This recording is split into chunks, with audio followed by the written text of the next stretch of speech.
Hey, it's Chronologically Gaming, the only channel that's perpetually retro because we're playing every video game in order of release. How do you know what really happened in the world of video games back in 1982? You can't just take someone's opinion on the internet. Well, you went to magazines, and that brings us to today. We're going to check out Electronic Games, issue number 8, the October issue. Let's check it out. Flipping through a few pages may give us some more insight of what's happening right now in the world of video games. And I love this magazine. I've already raved about it quite a bit, and I'm excited to show you what is new in the world of video games. So the front cover has the Player's Guide to Electronic Football Games. There's really not too many football games out there, so I'm surprised they have that on the cover. This magazine covers it all: video games, computer games, standalone games, and arcade games, and we even get a preview of what 1983 video games are going to be like. I'd like to see what they have to say about that. And then, since it's sport games, we have a cheerleader on the front giving us a very awkward smile. It looks pretty creepy. Let's crack it open and see what's inside. We're first greeted by the ad by M Network. It means Mattel is invading our Atari VCS. We've already seen a few titles for it, and they all look the same down at the bottom left here. Let's flip on to the next page and see what else we got. Table of contents, I'm just going to breeze right by because we're going to go through pretty much the whole magazine. Over on the right side, we got an ad for Space Cavern. Great artwork. We've seen it before, and Apollo's been surprising for me. We started off with a terrible game called Skeet Shoot, and then we started to get some pretty good Apollo games, not just all bargain bins out there. Let's flip on. Over here on the left side, we got an article by Arnie Katz. It's a nice read, talking about how he went to the arcade and played a knockoff Pac-Man, and he doesn't want any more knockoff Pac-Mans to show up around arcades. Here on Chronologically Gaming, we played every knockoff Pac-Man. Over on the right side, we have SpectraVision with a few titles that they're advertising, and we've seen the majority of them. Tapeworm we've already seen, and China Syndrome. And so coming up, a few of those should be coming by SpectraVision. Take a look of what it's going to be like on our Atari. I believe they were only on the Atari VCS.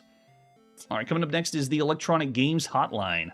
This is the new cool thing of what's going on. Activision telling us what's coming up. Donkey Kong Space Jockey by US Games. Kaboom, Bridge, Stampede. Just giving you some more insight on what that is. And there it is, Atari Force. The comic that we've seen in a few games by Atari. It looks like Berserk, Star Raiders, and they're telling us I think we've seen the first 3 issues of Atari Force. That's right, no complaints for the dog. And we played lots of Dodge and knockoffs chiptune here on the show. Over on the right side, we have Pac-Mania striking Hallmark cards, just showing how crazy Pac-Man is. It's even on the cards you're going to buy people for different events. And then a big ad for Tron. Just raving about how if you love video games, you gotta love Tron. It's in movies right now. Summer blockbuster 1982, and they're expecting to have some other video games showing up like Empire Strikes Back, Superman, and Raiders of the Lost Ark. We already seen Superman, but Raiders haven't seen it yet, but it's coming pretty soon to video game form. Let's keep going. Over here we have what we like to refer to on the show as the video games that we haven't played ourselves, and so we cover them here in the magazines to let you know that they're out there. Like this one. This is Frisky Tom, the handheld, which we haven't played ourselves, but this style is very similar to a few other ones we've seen. Pac-Ri Monster was one we found a simulator for that we checked out. Here's the current arcade scoreboard of what people's scores look like in October 1982, with a few games like The Incredible Wizard, Space Hawk, Pac-Man. Oh, there you go. And then the honor roll has a UFO on the Odyssey 2, Asteroids on the Atari VCS, Grand Prix by Activision on the Atari, USAC Auto Racing on the Mattel and Television, Galactic Invasion on the Astrocade, and they have both names, Astrocade or the Astrovision is what it should have said. I guess it must be a typo. And then Space Chase and Apollo. There, only one person put their score in. Way to go, Bill.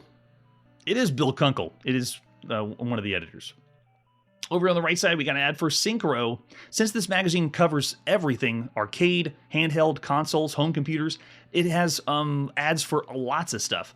And this one, I think we've only seen, on the Atari 400, 800 home computer. And the only one we've seen is Astron 4, because Word Mania, I don't believe we were able to track that one down.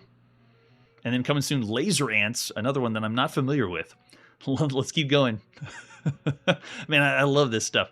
Over on the top, we have some Atari Age Special event for athletes. Really, really nice. Atari doing some great stuff because they're on top right now.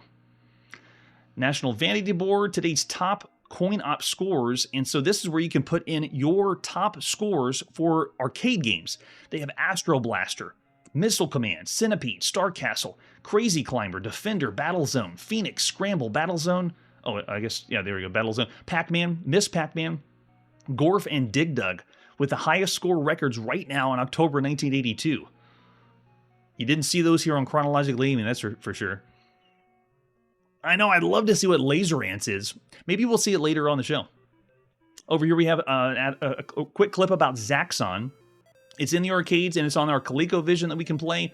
Fantastic shoot 'em up. And then over here on the far right is Defender grabbing the top spot, which means they're talking about games that are like Defender, and one of those is Chopper Command, as well as Stargate. And over here is the Tomitronics Tron, which we played this on the show. Really, really cool. One of the first handhelds that has scrolling capability. I know this, I've said this before on the show, when we check out these magazines, it feels like this is the pinnacle. It's so good, of the games that we played and the hype. And so I just know what the future is going to hold. So it's understanding that this is the threshold, or it feels like the threshold. All right, here we go. What are the favorite games, or the #1 games, at least according to Electronic Games Magazine? The most popular video game cartridges right now, #1 spot is Defender on the Atari VCS, and then Pac-Man still, and I wonder if they're going by sales here, or votes. Then Demon Attack, well-deserved. Adventure's still up there, Astrosmath, Yar's Revenge, Star Master, Missile Command, Major League Baseball, Casey Munchkin, and then Grand Prix. And then down here we got the Odyssey 2 games at the bare bones bottom. And then popular computer programs, #1 still Star Raiders, then Missile Command, Jawbreaker, there we go, Castle Wolfenstein, fantastic. Pac-Man on the Atari home computer, Empire of the Overmind still here, Wizardry's here, and where is Ultima? I wonder where Ultima is here on the list. It should be, because we've already seen Ultima 2 that's out there. And then Crossfire and Mouse Attack. And then the most popular coin-op video games, #1 is Tempest right now. Donkey Kong's after that. Tempest beat out Donkey Kong. I am very surprised. Then we have Zaxxon, Miss Pac-Man, Centipede, Scrambler. Yeah, that's true. Pac-Man's a very, very high seller. Everyone bought it, but then later they realized maybe it wasn't the best price. So yeah, this is top games. Yeah, it's voted by the polls. So this is people voting, not by number of sales. Very interesting. And then here is the contest they did with Atlantis. The video game, I think it's only the Atari version, not the Intellivision version. Yeah, you can fly to Bermuda. How cool is that? We brought that up when we played the Atlantis video game. And this article is just so bizarre. This is about customizing your Coleco handheld or the tabletop Pac-Man. And they're going to go through how to rewire the handheld so you can plug it up to a controller or a joystick. Check this out. They start breaking down what to do, how to open up the system, and then rewire this Pac-Man so you can play it with, I think this is the Fairchild Channel F joystick. So if you want to play it more like the arcade, you can. It's crazy. And next section is the Q&A readers. I know, right? Some of the readers do have good taste. I'm with you. And the Q&A side just has a few different things that people have written in. Playing Intellivision Space Battle, having some fun, Tempest and Star Raiders. I like this magazine because it's actually questions and answers and not so much troubleshooting. We read a few magazines here on the show, and they have lots of technical questions. Why is my game freezing? Or I have problems with the game and need help with it. I know, I agree too, Paul. All right, IntelliVoice. VCS with sports game cartridges. Oh, cool. Yeah, there's the IntelliVoice. We've already played a few games on our Intellivision that can talk to us. And then we have a spread for the Atari VCS down the bottom. Love it. How you can supercharge your Atari, but not using the supercharger. That's a totally different peripheral. Nice. And then we got Phaser Patrol. There it is. The real supercharger that we played here on the show. All right, so this one is the way you can plug cassettes into your Atari VCS and play. And Phaser Patrol is awesome. It's like a Star Raiders, but I would say even better than Star Raiders or Star Master on the Atari VCS.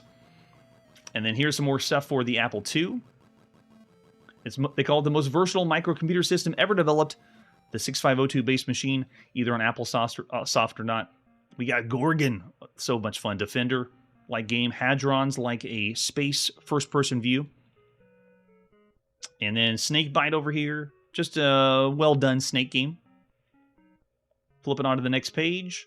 More Apple II at a glance. Look at that wood grain Apple II. So cool. And we also have some really good throwbacks of ads. Third-party controllers, joysticks, all around the outside.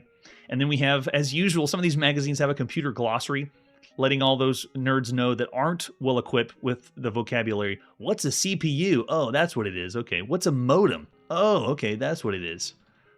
Just so you know what they all are. I know, that's right. They don't tell you about that for the Apple II. And then we have some more ads over here on the right side. Flipping on the next section is the reader replay. More people can write in. And this one's about hunting for Easter eggs. They're trying to find Easter eggs in Yar's Revenge. Very nice. After Warren Robinette and Adventure, everyone wants a piece of the Easter egg. And how to sell your program too. Very cool. Over here on the right side is some ads for Hit Parade of where you can get some of this stuff and shows you what's out there right now. Parker Brothers Frogger, which we've already played. Star Wars. Yeah, everything's here on this page we've seen on the show. ColecoVision Donkey Kong. Nice. A Magic. And then the Spectrovision Planet Patrol and Gangster Rally, which we haven't seen, but we're going to see coming up. All right, let's flip on to the next page. I know the IntelliVoice. I was impressed. I loved it. It's great. And then over here we have some more people writing in. Reviews that they're wanting to see. Love their magazine. Programming Parade. 12 cartridges. Cut down this section. Please don't cut it down anymore. We want more magazine. And I'm with you there. This is already 108 pages. So it's a very large magazine. It has a lot for gamers of all flavors. Another ad for arcade exercises. And then over here, the preview of new video games. What's it going to be like in 1983, at least how they picture it here in October 1982 in Electronic Games. I know, it's so funny, right? About people complaining about that. How are the cartridges we're going to be playing? Now, this is by Arnie Katz and Bill Kunkel, explaining what they think is going to be like on the Atari VCS. They bring up the Supercharger, which is using the cassette tapes on your Atari VCS. It is a RAM, not a ROM cartridge, that increases the RAM size, which most of the games we played so far on the Supercharger have been fantastic. They're really good. So they see that as possibly keeping the VCS alive. They are also bringing up the new Super System, which I think they're officially calling it the 5200. We haven't seen it officially released yet here on the show, but they see that as the new best thing. Also, they bring up ColecoVision's newest system, and I see right now, for all the games we've seen on consoles, ColecoVision being the big hitter, and so they talk about that one. They also talk about the new system, the Arcadia 2001. They bring it up, but it's really not going to go anywhere. As far as the games we've seen, the Vectrex by GC is another stunning new game machine. We haven't seen it officially released, but because of CES and Electronic Gaming Expos, they know a little bit about what's going to happen. Before the end of the year, we'll see those. There's a picture of Pac-Man on the 5200. Wow, way better than the VCS one. And then they also bring up Intellivision and the games that it has, and the future of the Atari. Now, they only bring up the 400 and 800. We've already seen a few games that are boasting the 1200, but a few of them are because we're looking at boxes from the future. So, obviously, the Atari series or 8-bit line of home computers is going to improve, and so I can see why they're saying that computer is one to look out for, too. All right, let's flip on to the next page. Got an ad for everything if you want to see what the prices are like over on the left side. Over on the right side, they have the preview of what they think the Odyssey is going to be like, showing off the game Utopia, which we played. It is ahead of its time. It is strategy. It feels like we're playing a game of Civilization back in 1981. I know, that was the one that should have been released, yes. And then we have lots of screenshots of a few games we've already played. Berserk. You can't play Berserk at home? And then Demon Attack that we just played on Intellivision. The Astrocade has an incredible game right now, The Incredible Wizard. And then Parker Brothers has Empire Strikes Back and Frogger right now. Amidara, they say they have the rights for. And Spider-Man, yeah, we're going to see that before the end of the year. So not much of a preview of 1983, but more of kind of what we're going to see before we end 1982. And then over on the left side, they also bring up MCA, the Movie Titan, putting out games, and then Activision, Mega Mania is there, and then Pitfall. Don't see anything about the sequel, but we will be seeing that one soon. And then, games by Apollo, more games that they're going to be having, the Vectrex, the Arcadia, VidTech, US Games, Data Age, and Tiger Vision. All these are publishers we've seen on the Atari VCS. And I've already mentioned this before, there's Telesys too. There's already so many publishers for the Atari VCS. every single game. I point out every publisher that's out there. There's so many of them that are happening. Yeah, that's right, Chiptune. We haven't seen that one yet on Chronologically Gaming, but it's coming. It's brewing. And this is October, so a lot of video game publishers are starting to prepare for the holiday season, which is why we have tons and tons of games that we're going to see here on Chronologically Gaming before we end out the year. There's SpectraVision, 20th Century Fox is another one. It's almost like they are preparing for 1983, showing all the publishers on the Atari VCS. And then here with the Arcadia 2001, it's new in North America, but since we play everything the very first time it's released, we've already seen most of the games on the Arcadia 2001. And then a Magic, which is very impressive. Their lineup of games is very well done. Our next article is How to Cheat at Video Games. Why they would put this in the magazine, I don't know, but funny that they did. Yeah, it's all right. There we go. Tricks of the trade on how to cheat the game. Yeah, there you go. Just block the screen from the person you're playing with. That's definitely cheating. Interesting feature in Breakout. So they're talking about a few games on ways that you can play better, hopefully. But I mean, look at this. All the graphics around the article, which, by the way, are fantastic. I love the graphics in Electronic Gaming Magazine. But the graphics are pretty much showing you're playing with a jerk. You're not really playing with someone who knows how to play the games better. How to cheat at the chess on the Atari VCS. That's interesting. All right, flip it on to the next page. Here's another one. You can cheat by looking at someone else play. Nice. Oh, man. Oh, yeah, the rapid fire mode in Space Invaders. That's true. They have the auto fire modes. So cool that they're bringing that up, too. And then Arnie Katz has an article about trumping the arcade aces, how you can play even better. They have what they call the workshops here in the magazine of how you can play the games even better than other people. All right, let's flip on to the next page. We have an article for a different selection of memorabilia. I mean, look at this. Pac-Man t-shirts, Donkey Kong. Oh, man, it's awesome. And all of the brand new boxes. Looks amazing. Over here on the right side, now we have the electronic guide, or the player's guide to electronic football. And we've already seen around 5 or 6 football games on home consoles. And there's not so many on home computers, but let's see which ones they bring up. Mattel's NFL Football, and that's the one on the Intellivision. I believe that's the one that was on the cover of the magazine.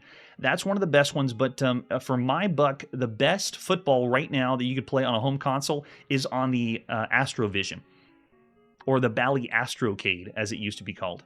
There it is, NFL Football on the Atari VCS. Yikes, it plays more like the actual soccer game. There it is, Astrocade Football. If Mattel's NFL Football maybe more interested in the gridiron game, then that's the one for you. That's the one you can play 4 players on the Astrocade.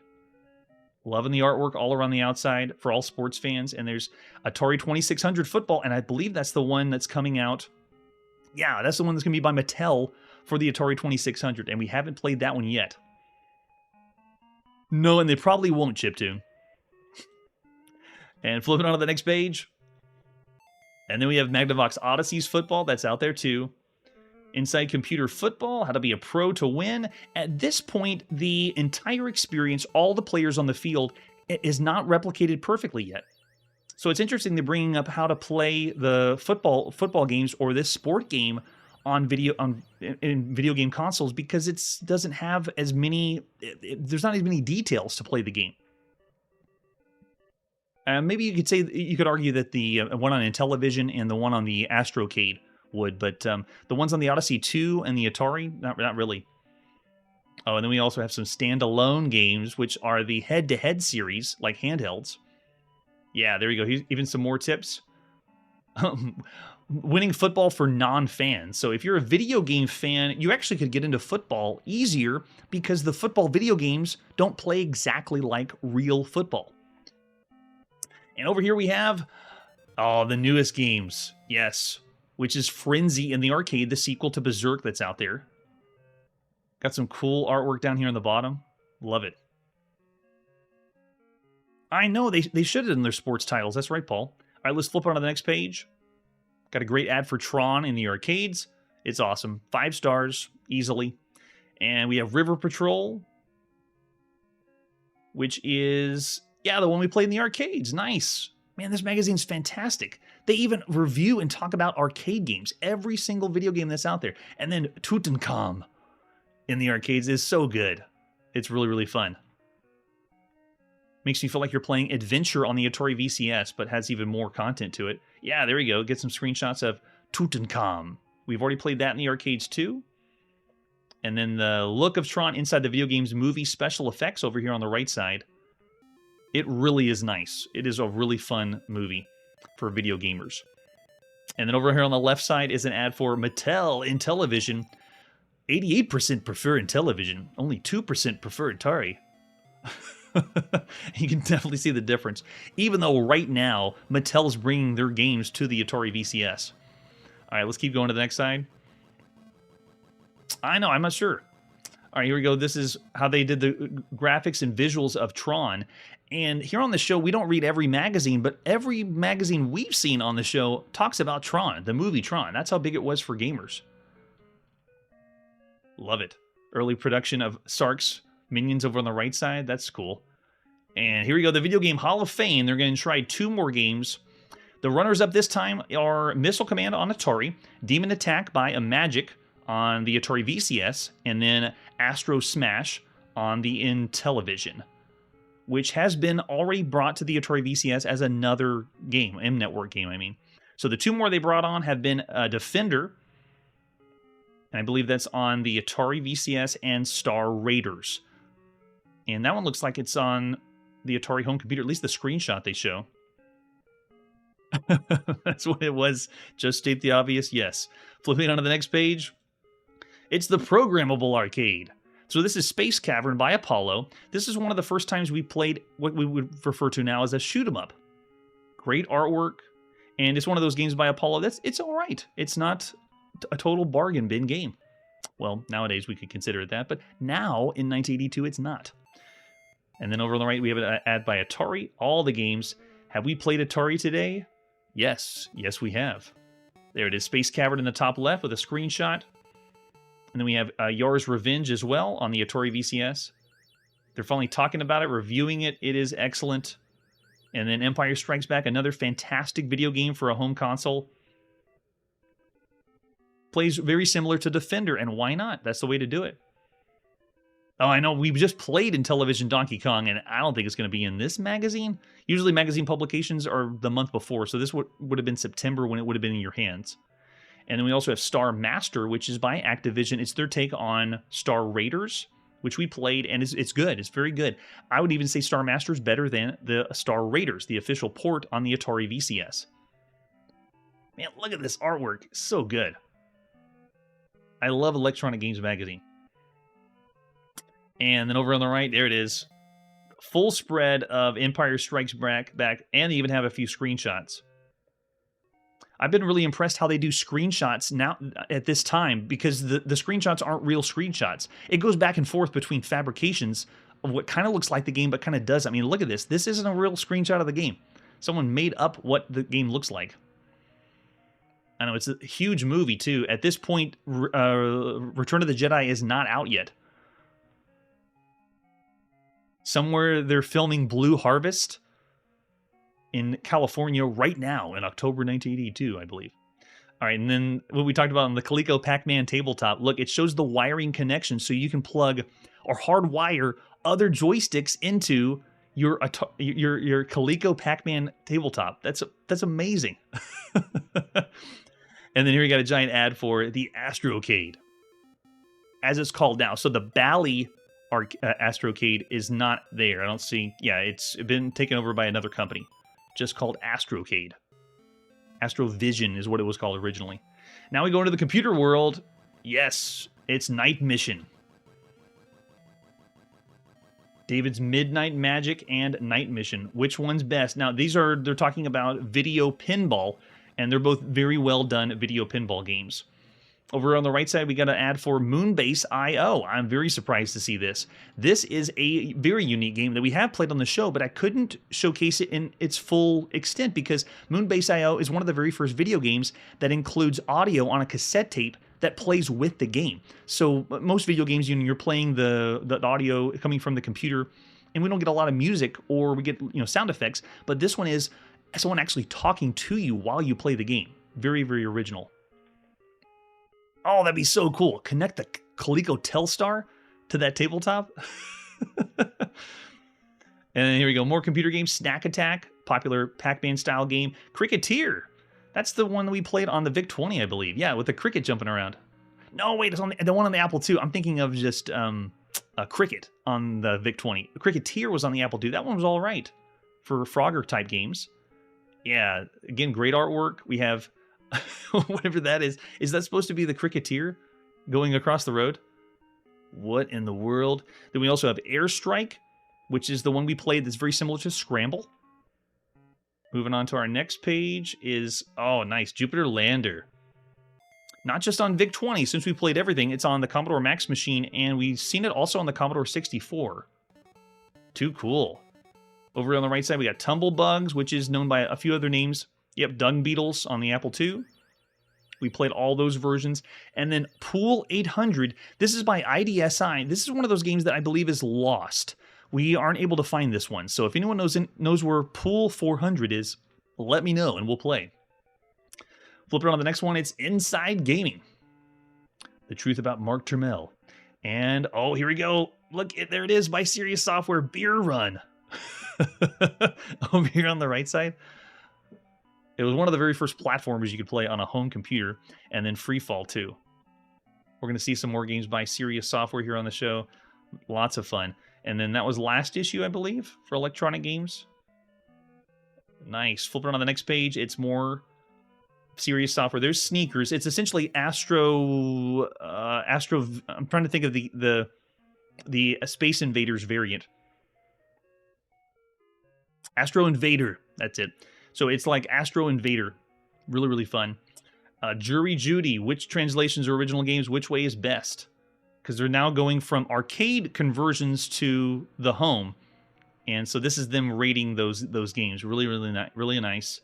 And that's been the subject of here on the show. Take a look at that. An actual screenshot of Asteroids Deluxe. Very rare to see that. I love it. And look at all these ads for pocket-sized video games at the top. That one is a Play in Time, which is like Time and Fun, which is based on Game & Watch. Thank you, Nintendo. You're sneaking into the video game worlds very slowly. And the next jury joystick topic is going to be what? Few arcaders will argue the contention of the greatest year of home video games in the short history of the hobby. New cartridges for all major systems are not the only one numerous ever before, but include some of the finest electronic games ever produced. Of all the various game cartridges that have reached the retail market, which game is your personal favorite and why? So people can write in about that. Nice. Yeah, I'm not excited when we get to the Tiger Electronic Games chiptune. Next is the strategy session. They're going to talk about how to play Space Jockey better, Yar's Revenge, and Mouse Attack. Space Jockey is the one by VidTech that we've also played too. It's pretty simple. It's a auto-scrolling game, shoot 'em up. And then Yar's Revenge is, I mean, they could have a whole several-page spread on Yar's Revenge. It's a lot of nuance to that one. And then Mouse Attack is essentially like we're playing kind of Pac-Man, kind of like Lock and Chase on the home computer. It's really fun. As usual, down below, we have links to all the games we played thus far, so you can go to that link and then search for these games if you want to see what it's like to play the games or what it was like when we played them. There's Airstrike that we just played recently on our Atari home computer. It's pretty good as a scramble-type game. We played plenty, and it's around the average range. No, right. Yeah, that's going to be a lot worse. That's a good point. We haven't opened the floodgates of everything in Japan yet, and so we're going to see lots and lots of that coming up soon on Chronologically Gaming. Flip it on the next page. It's Arcade America, where Electronic Games goes to an arcade and shows us what it's like. This one is another place in California, Redwood City's Castle and Golf and Games. Sweet. Take a look at this. Some screenshots of some arcades in October 1982. From the outside, it looks like a castle. That's so cool. And look, bumper boats. That's fun. So not a whole lot of what's inside. They do have Armor Attack. That's the vector-based game. Cinematronics, I believe. Yes, we're really excited for those games, just stated the obvious. Flip it on to the next one is more from the games library. And this is about books in video games or games based like games that are book or literature with video games. And our next article is, oh, Slither. We saw this one in the arcades. It's for Southpaws too. I've seen a few games that allow you to go left and right-handed. I'm a left-hand player, and I've never had a problem. I've never needed to switch to the other side. So I don't see the appeal of left-handed games or games that say, hey, it's for lefties. Over on the right side, we got how to make a monkey out of Donkey Kong. Or in other words, what's the mechanics of Donkey Kong? What makes Donkey Kong tick? And here we go on the right side. It shows you what they originally were called. And we pointed this out when we played the arcade game. It was just the Brave Carpenter before he was called Mario on the Nintendo Game & Watch. And then the Beautiful Girl, and that's all she's known as. We still have yet to see Pauline. There is no such thing as Pauline. And here in the center, we got the Donkey Kong arcade cabinet. Very nice. Over here on the right side is Comma Vid, which we haven't seen a game yet, but we will be seeing Cosmic Swarm very soon by them. Another publisher. Wait, I think one other game we've seen by, but it's yet another publisher for the Atari VCS. And here we go. This is all 80s right here. Lighters. The Pac-Man lighter. How to keep your game safe. Why you would want to keep Pac-Man safe, I don't know. Look at that. Nice kickstands. Oh, a stand for your joystick. Very nice. And then what is this? Whoa, cancer checkups. American Cancer Society. Giving ads in 1982. Rock on. Flip on to the next page is Pinball Palace, which we don't showcase here on the show. We don't do anything mechanical, all video game, but they're talking about them. What's new? Hyperball's new. And then we have Electronic Game shirts. If you want a t-shirt, you can get one. I'll take one. Yeah, there we go. We got more pinball cabinets. Caveman, Mr. and Mrs. Pac-Man, the arcade cabinet. We're going to be seeing one coming up soon that's Baby Pac-Man. That's a hybrid video game / pinball game. And I have a simulator, so we will be able to play that one. But all actual pinball games, we kind of breeze over them. No, it's not the one by Purina. It's a different one that we'll see. And then over here we have more video game books. On the right side is the standalone scene, which is all the handhelds. Look at that Stratego standalone. Now, it's technically a game we can't play, because it has actual pieces, but I love Stratego. That's awesome. We did play a Stratego video game, the very first one, on the Exidy Sorcerer home computer. And then we have Air Traffic Controller, the handheld. Why would you want to do that one?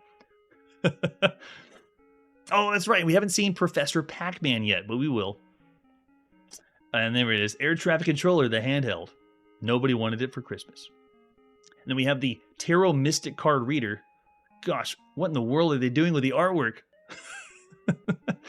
I'm telling you, the magazine has some amazing artwork. Tarot, though, as a handheld? No. No thanks. On the left side, we got Electronic Games to advertise for. And then the reader pull, as they usually do, on the right side. And then what's coming up next in Electronic Games on the left. Hey, on the right, though. It's our buddy, Wizard of Odyssey. I've never seen him in magazine form. I've only seen the commercials. Oh, that's so cool. And then on the very back, oh, look at that. A full-page ad for Pitfall, which is still 5 stars on a home console. It's just so good. I mean, you can't deny how good Pitfall is, right? I love it. All right, that's where we got to put our video game playing on pause, or in video game reading on pause. Next time on Chronologically Gaming, we're heading to Radio Shack to see what's new to play on our Coco. That's it for today, and like I always say, if only they knew what really is going to happen in 1983. Hey everybody, thanks for checking out the channel and joining me on my quest to play every single video game in order